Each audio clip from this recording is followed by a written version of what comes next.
beloved Boss Mike Cervera.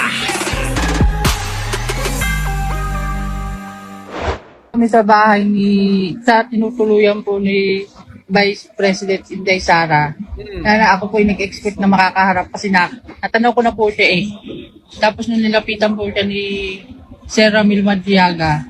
Ito pakinggan nyo maigi to kasi importante to. Importante to mga kababayan Delia Diaz, po sa lahat ng mga bagong dating, Lovely Dominguez, Mia Dizon, sino pa? Si Edna, si Halbo, Sa lahat ng mga bagong dating, huwag niyo kong kalimutan na mag-like, mag-share, at mag-subscribe. Pakinggan niyo po ito. Lagot si Sara Duterte dito, mga kababayan ko. Montreal. Lagot si Sara dito. Gida Tul. Biat Retesa. Pakinggan niyo maigi. Lagot si Sara dito. Nagpunta po kami sa bahay sa tinutuluyan po ni Vice President Inday Sara. Na ako po ay nag-expect na makakaharap kasi natanaw ko na po siya eh. Tapos nung nilapitan po siya ni Sir Ramil Madriaga, nag-usap po sila ng malay. Yung mga kababayan, sinungaling talaga si Sara. Biruin nyo pala mga kababayan, si Ramil Madriaga, ito hong dati niyang bagman, ay tinatanggi ni Sara. Ito may nagpapatotoo na talagang nagkikita, pinupuntahan pa ni Ramil Madriaga sa bahay ni Sara. Ito ho yung nagpapatotoo. Kita nyo kung gaano kasinungaling tong malaking muka. Itong malapad ang muka. Hindi nga, ano ba Jasmine Ines Hidalgo? Live nga ako, live Almalatuan. Pakisabi nga dyan, Olive Macapagal. JC, Dingla siya, pakisabi nga ay Chang. Pinupuntahan daw, ni Ramil Madriaga, si Sara Duterte, sa bahay niya mismo at nag-uusap sila, ngunit to. Baka jowa. Ay, grabe naman. Tapos, mga kababayan, eto na. Bakit todo, Ramil? Magtanggi to na hindi ka kilala. Nandito si Manong Ramil, Romil Gutlay. Ito. Bakit sinasabi ni Sara Duterte, basta ako, sinasabi ko, hindi ko kilala si Ramil Madriaga. Pumupunta pala mga kababayan sa bahay mismo. Ito may nagpapatotoo na nakakita at kasama ni Ramil Madriaga na pumunta sa bahay mismo ni Sara Duterte na idol ng mga bobo at tanga.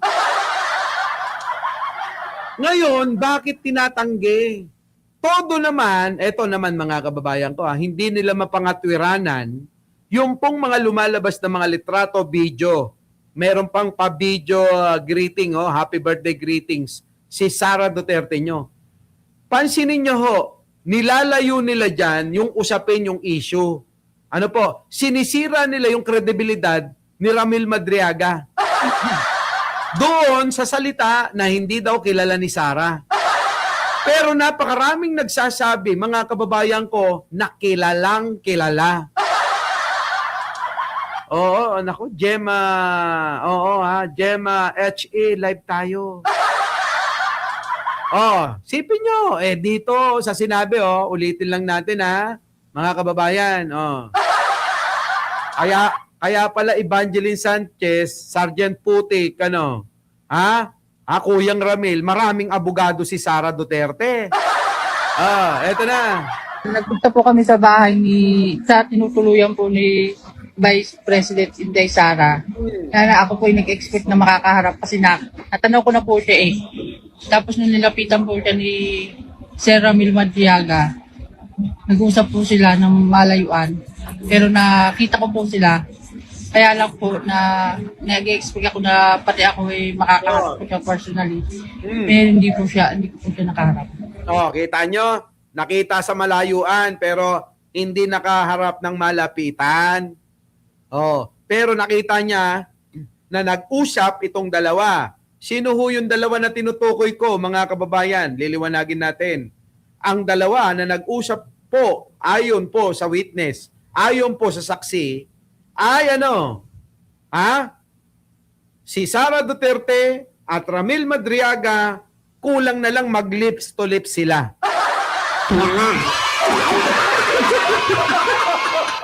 Di ba?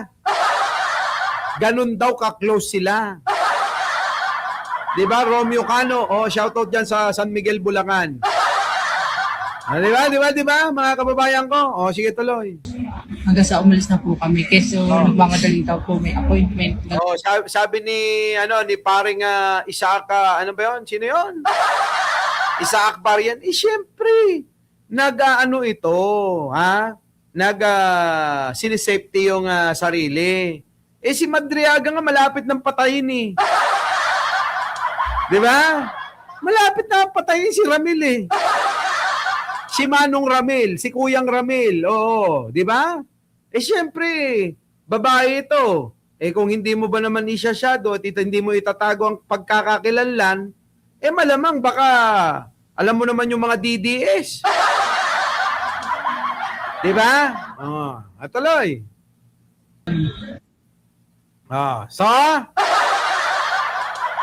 Paano ngayon to? Paano ngayon yung mga kababayan ko? Alam nyo, sa totoo lang naman. Bobo talaga ni Sara eh. Masyadong nagtitiwala. Hindi niya magaya-gaya si Martin. Kaya nasasabing bobo eh. Di ba? Di ba pandulan? Si Martin magaling magtago eh.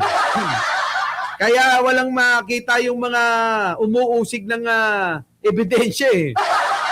Si Sara Duterte, bobo. Bakit? Ayan, daig pa mga kababayan, Manila Bulletin yung ginagawa. Di ba, SP Aki? Shoutout dyan sa atin Doha, Qatar. Galing ako dyan last week. Sayang, di tayo nagkita. Di ba? Laging loading. Paano? Utak nito. Pang elementary, pang kindergarten. Tingnan nyo mga kabay. Sabi nga ni Shelo Magno, pasok. Ano na naman tong sinasabi ng Nino? mga DDS na kailangan daw PhD level comment ang ibigay ko sa video ba na to? We're overwhelmed with the numbers. O sa video na to? Iwasan ang hindi kailangang paggamit ng enerhiya tulad ng Yan ba? pag-carpooling, Kita nyo itsura? Yan ba? Yan yung pagmamalaki nyo? Diyos ko! Kailangan ng PhD, hindi na!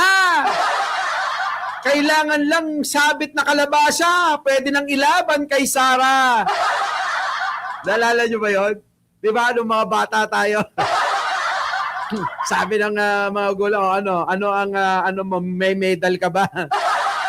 May sabit ka ba? May sabit? Oo, meron. Kalabasa. Putik na yan. Ito, si Sara. Dapat sabitan nyo to ng kalabasa. Bobo, mga kababayan. Napaka-bobo. Ayan, pinagtatawanan ka ng isang Shelo Magno. Ayan, tignan nyo mga kababayan ko balikan natin Ano na naman tong sinasabi ng mga DDS na kailangan daw PhD level comment ang ibigay ko sa video ba na to?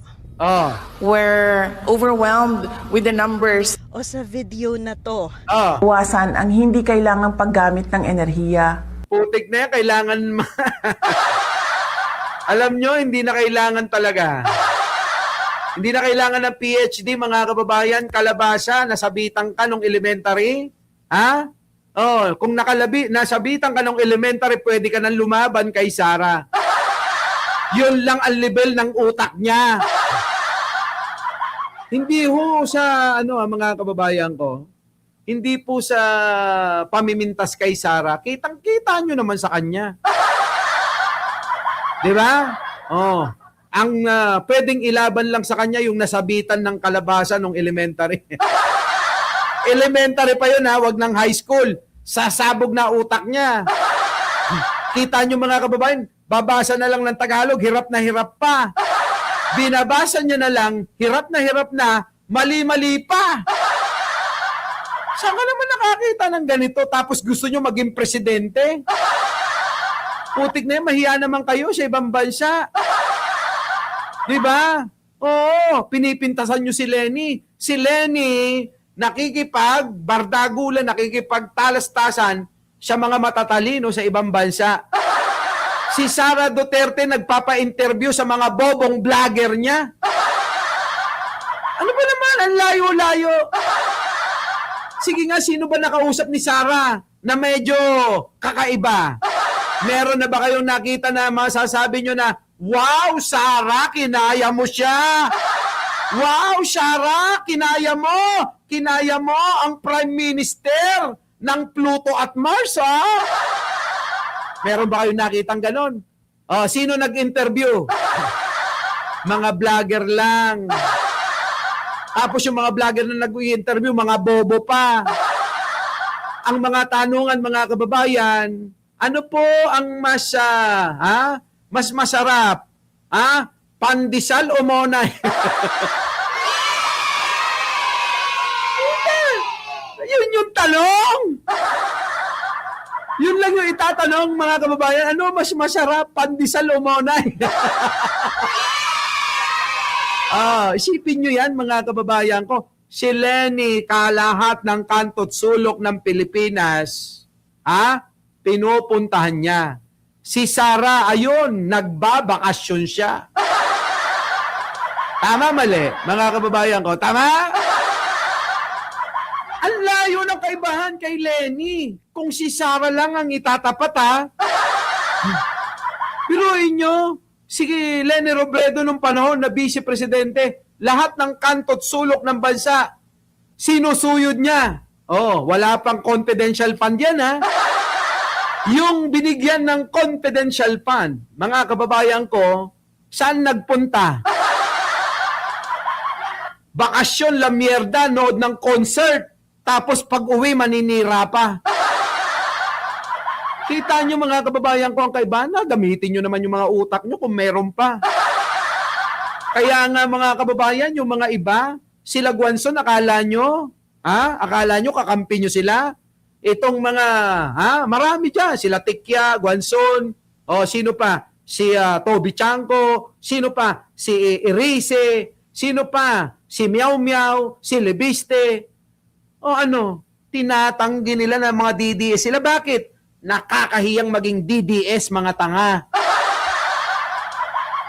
Tama, mali. Nakakahiya kaya maging DDS? Diyos ko! Kung alam nyo lang ang usapan ng mga yan, sa mga GC nila, pinagtatawanan lang kayo. Sabi nga nung ibang mga vloggers, Boss Mike, sa totoo lang alam naman namin na ginagamit lang kami ng mga to Kaya lang nga syempre hanap buhay Okay lang yan, hanap buhay. Tanggapin nyo ng tanggapin. Ninakaw naman nila yan Tama, mali. Ayun, mga kababayan ko. Our beloved Boss Mike Cervera.